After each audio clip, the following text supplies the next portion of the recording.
السلام علیکم ورحمۃ اللہ وبرکاتہ۔ امید ہے تمام سامعین و ناظرین بخیر و عافیت سے ہوں گے۔ آج کے اپنے ہی channel chalk and duster academy میں آپ تمام سامعین کا خیر مقدم اور استقبال ہے۔ آج کی اس ویڈیو کا عنوان علی گڑھ تحریک ہے۔ آئیے ان کے متعلق جانتے ہیں کہ یہ تحریک نے اردو زبان و ادب کو کیا سب چیزیں عطا کی ہیں۔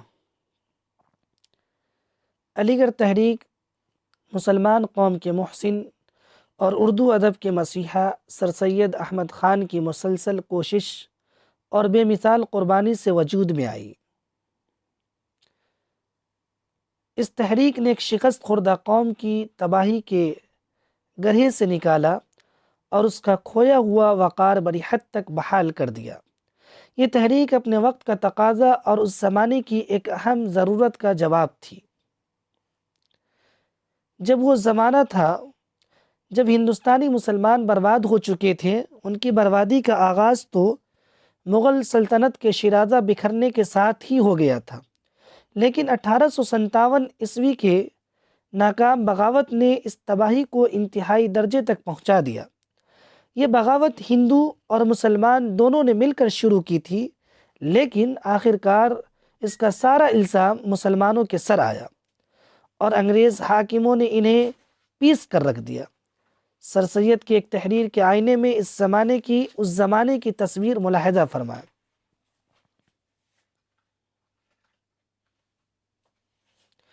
کوئی آفت ایسی نہیں تھی جو اس زمانے میں ہوئی ہو اور یہ نہ کہا گیا ہو کہ مسلمانوں نے کی۔ کوئی آفت یا کوئی بلا آسمان پر سے نہیں چلی جس نے زمین پر پہنچنے سے پہلے مسلمانوں کا گھر نہ ڈھونڈا ہو۔ جو کتاب اس ہنگامے کی بابت تصنیف ہوئی ان میں بھی یہی کہا گیا کہ ہندوستان میں مفسد اور بزداد کوئی نہیں مگر مسلمان ہے۔ کوئی کانٹوں والا درخت اس زمانے میں نہیں اگا جس کی نسبت یہ نہ کہا گیا ہو کہ اس کا بیج مسلمانوں نے بویا تھا۔ کوئی آتش بغولہ نہیں اٹھا جس کے بارے میں یہ نہ کہا گیا ہو کہ مسلمانوں نے اٹھایا تھا۔ نتیجہ یہ کہ ان گنت مسلمان گھرانے برباد ہو گئے، بے شمار بے گناہ پھانسی پر چڑھا دیے گئے، ہزاروں کی جاگیریں ضبط ہوئی، ہزاروں کی بغاوت کے الزام میں ملازمتوں سے برطرف کر دیے گئے۔ درست ہی کہا گیا کہ اس وقت ایک درد مند دل رکھنے والا انسان ایسا تھا جو مسلمان پر ٹوٹ پڑنے والی اس قیامت کو بہت نزدیک سے دیکھ رہا تھا، وہ تھے سر سید احمد خان۔ علی گڑھ تحریک کے 5 مختلف پہلو تھے۔ نمبر 1 تعلیم، نمبر 2 سیاست، نمبر 3 مذہب اور نمبر 4 جو ہے ادب اور نمبر 5 معاشرت۔ تعلیم کی ضرورت پر سر سید بہت زور دیتے تھے۔ انہوں نے قوم کی بدحالی کے اسباب پر غور کیا اور اس نتیجے پر پہنچے کہ اس کا سبب تعلیم سے محرومی ہے۔ جس تعلیم کو وہ ضرورت کا تقاضا سمجھتے تھے وہ تھی جدید مغربی تعلیم۔ قدیم مشرقی، یہاں پر مشرقی غلط ہے، مشرقی، حالانکہ مشرقی ہونی چاہیے ایسے۔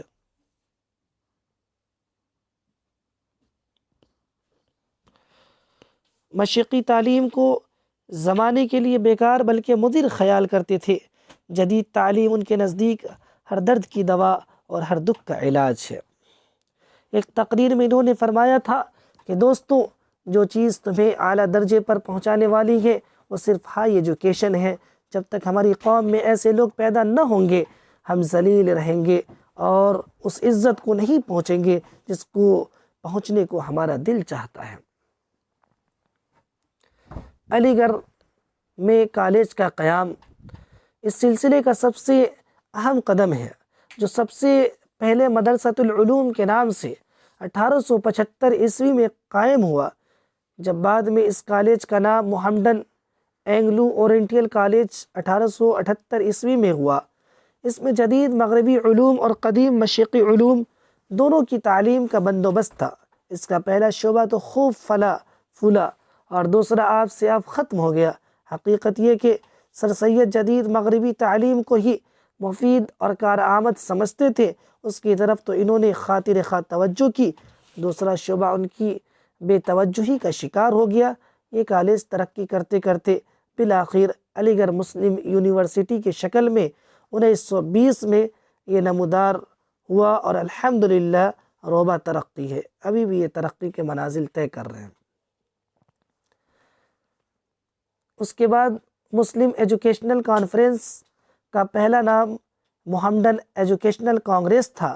اس ادارے کے قیام کا یہ مقصد تھا کہ ملک کے گوشہ گوشے میں تعلیمی ادارے قائم کیے جائیں، کیونکہ پورے دیش کے مسلمانوں کے لیے علی گڑھ کا ایک مرکزی ادارہ ناکافی تھا۔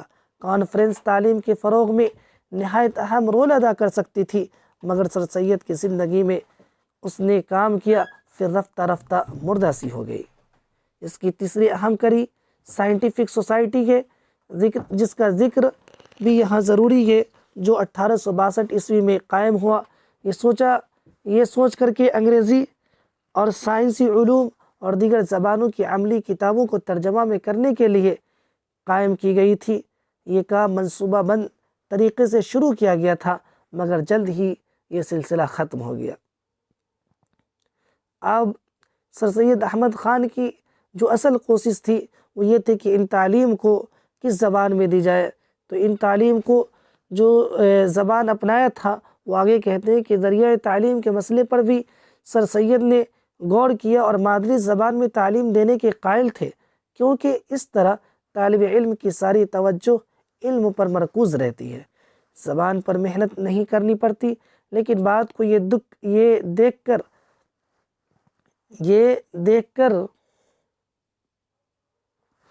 دیکھ کر کہ ملک میں انگریزی زبان کی حکمرانی ہے،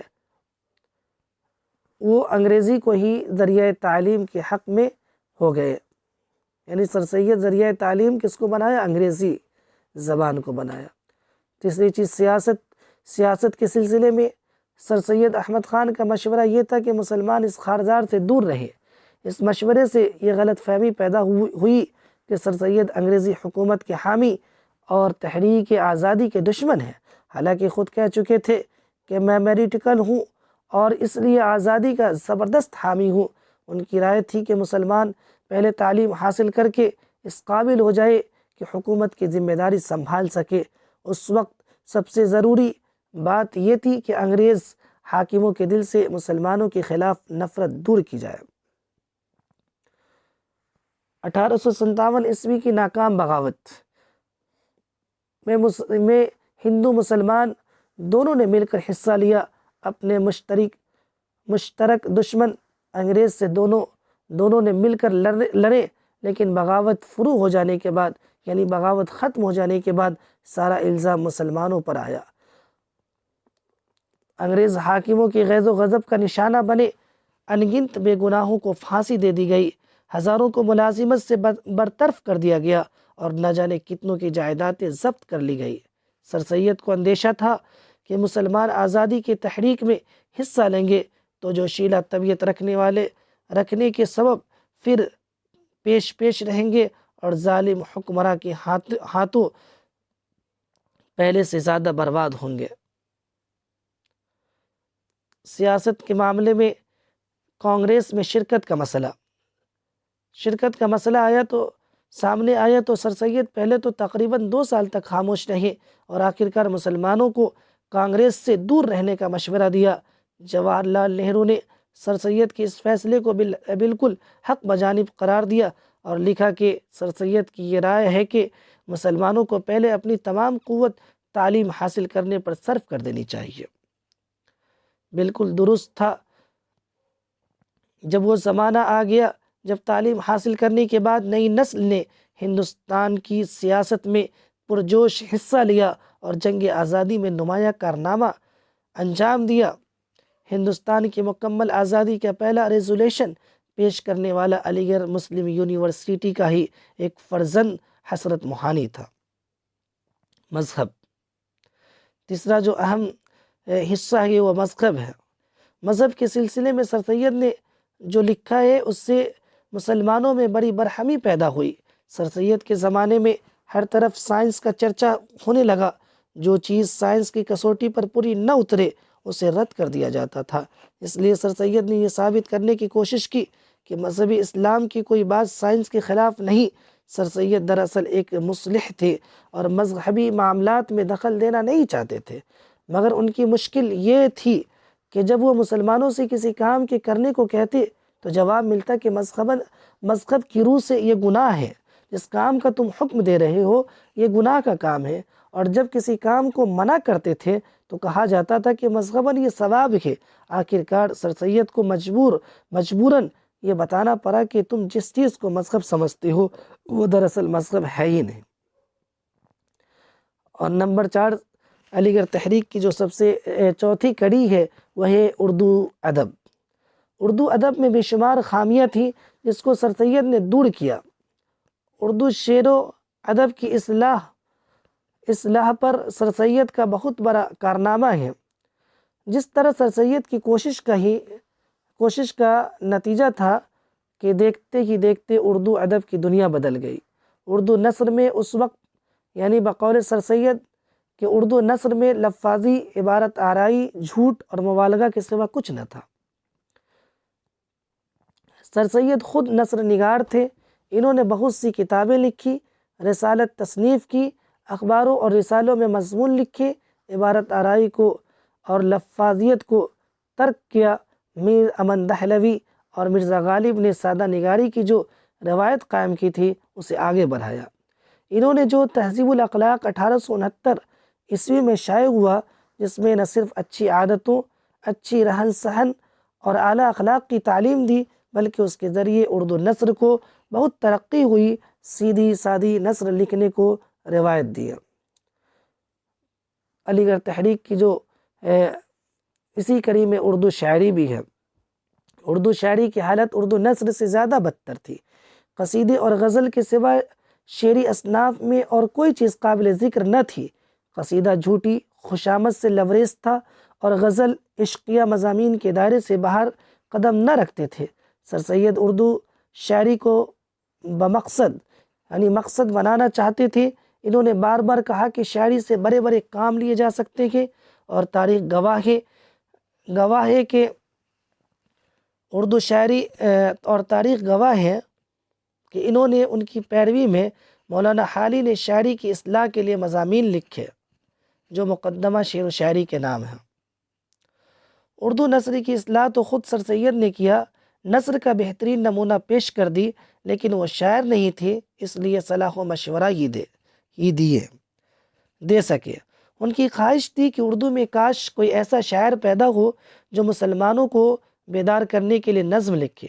ان کی یہ خواہش پوری ہوئی اور مولانا حالی نے مسدس مد و جزر اسلام لکھی جسے سر سید اپنی نجات کا ذریعہ سمجھتے تھے۔ آگے چل کر اقبال نے شاعری سے قوم کو بیدار کرنے کا کام لیا اور سر سید کے خواب کو پورا کر دیا، یعنی خواب تعبیر کیا۔ یقین کیجئے اگر سر سید نہ ہوتے تو حالی نہ ہوتے اور حالی نہ ہوتے تو اقبال نہ ہوتے۔ اصلاحی معاشرت، علی گڑھ تحریک کی جو 5ویں کڑی ہے وہ اصلاحی معاشرت ہے، یعنی معاشرے کو اصلاح کیسے کیا جائے۔ کو سر سید کی اصلاحی پروگراموں میں مرکزی حیثیت حاصل تھی۔ ایسا کوئی عیب نہ تھا جو ہم میں نہ پایا جاتا تھا۔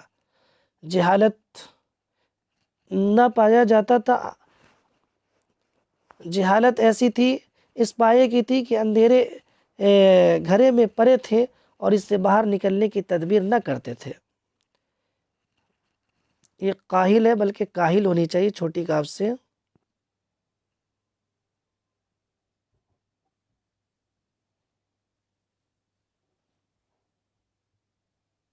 ارے یار،